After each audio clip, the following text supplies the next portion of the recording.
This is video 10 from Napoleon Hill's Positive Mental Attitude, The Secret of Success. If you would like to purchase the ebook on Amazon, please click the link at the top of the description below.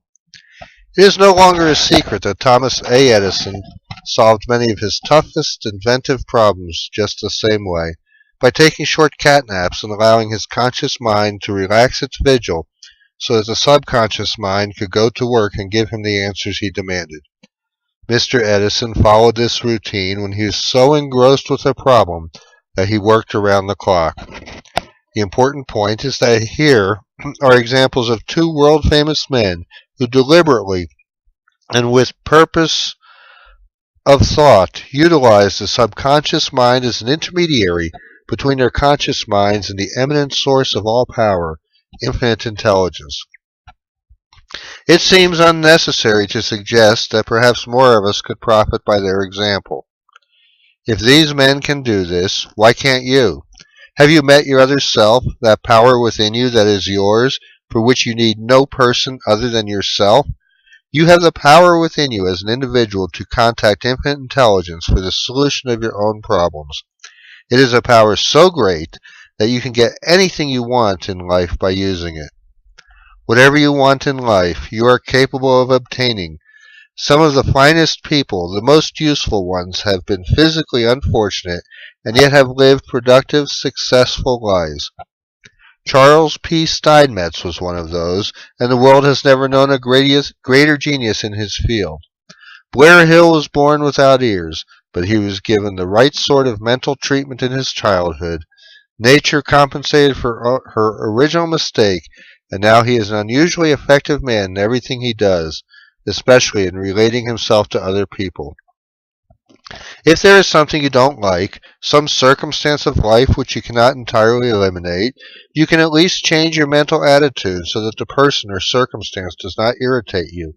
You have complete control over your mental attitude, and regardless of what happens to you, nothing is so important as the way you react to it through your mental attitude.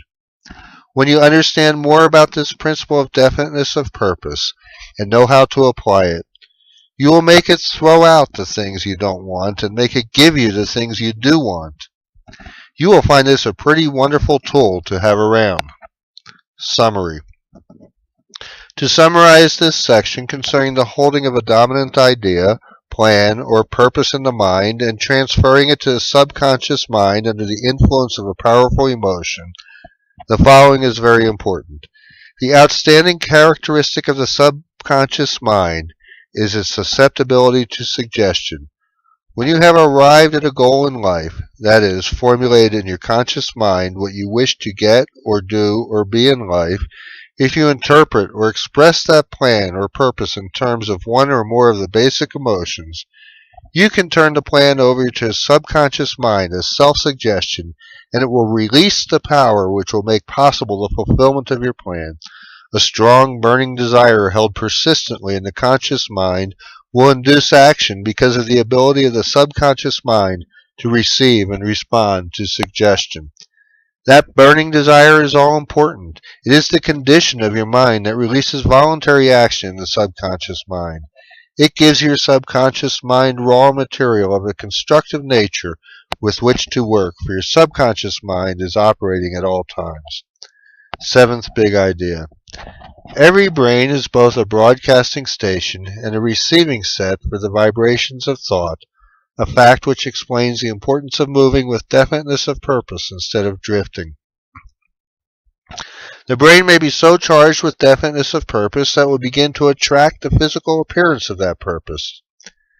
Messages were transmitted and received before either Marconi or DeForest developed radio. Each of us carries around a radio in his brain. What a radio transmitter does is translates the mechanical, audible, audio vibrations of speech and music into electrical impulses of a much higher frequency, known as radio frequency, and by putting a great deal of energy behind them, pushes them through the ether until they strike the antenna of the receiving set. In the receiver, this process is reversed. It picks up the radio frequency, electrical impulses, and transforms them into mechanical vibrations of audio frequency which our ears can hear. This is, of course, a simplified explanation of how radios work. The human brain does essentially the same thing. Through some process which no one understands, except by the radio analogy, but which is perfectly natural and for which we inherently had the equipment within our brains, man has the capacity to speed up the thoughts in his mind to a high frequency and radiate them into the ether in much the same way that radio waves are broadcast. And this same brain has the power to pick up the thoughts from other minds and bring them to the conscious level. This power, known as telepathy, is very valuable and useful. For instance, in the case of the Mastermind Alliance, where the subconscious minds of the members become blended into a single mastermind power, there is exhibited a power that individual members do not possess singly. Telepathy is sometimes dangerous, as we go around every day picking up vibrations from other minds and often acting upon them, imagining that they originated within ourselves.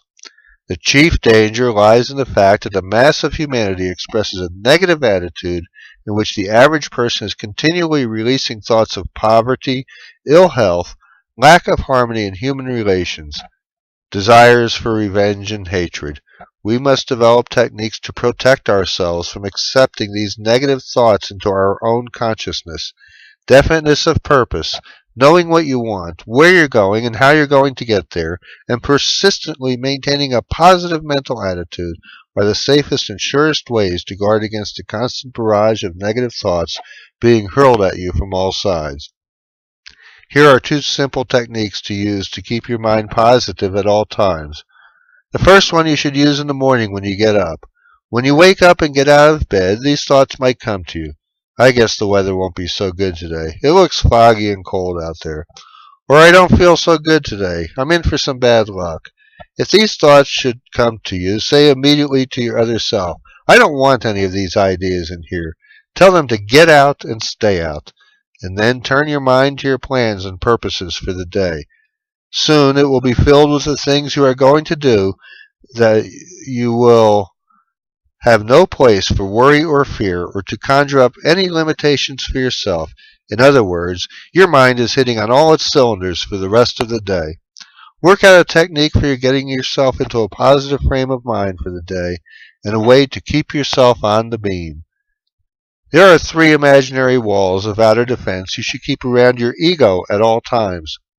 Starting with the outside one and working inward, the first wall should be high enough to keep away the people who really have no business getting to you and taking your time.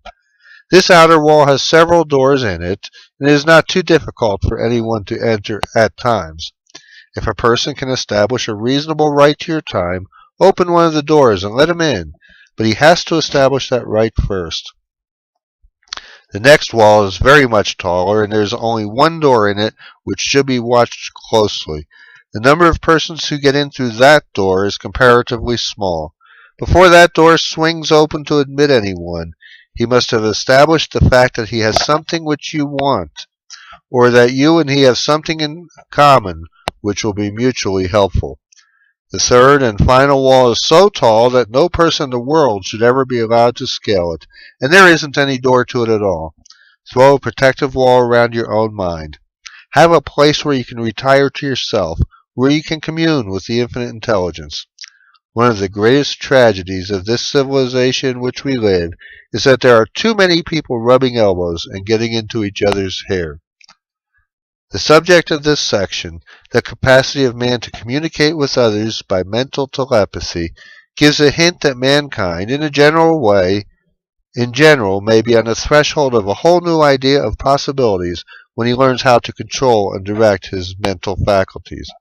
In this philosophy of achievement, we may be the vanguard, we may be the pioneers, as it were, in a practical adaptation of mental psychic forces to the accomplishment of our purposes in life. Through definiteness of purpose, we can harness these tremendous powers for the attainment of any worthwhile objective. If you take possession of your own mind, then worry will have to look for another boarding place. This completes the video. If you would like to purchase the ebook on Amazon, please click the link at the top of the description below.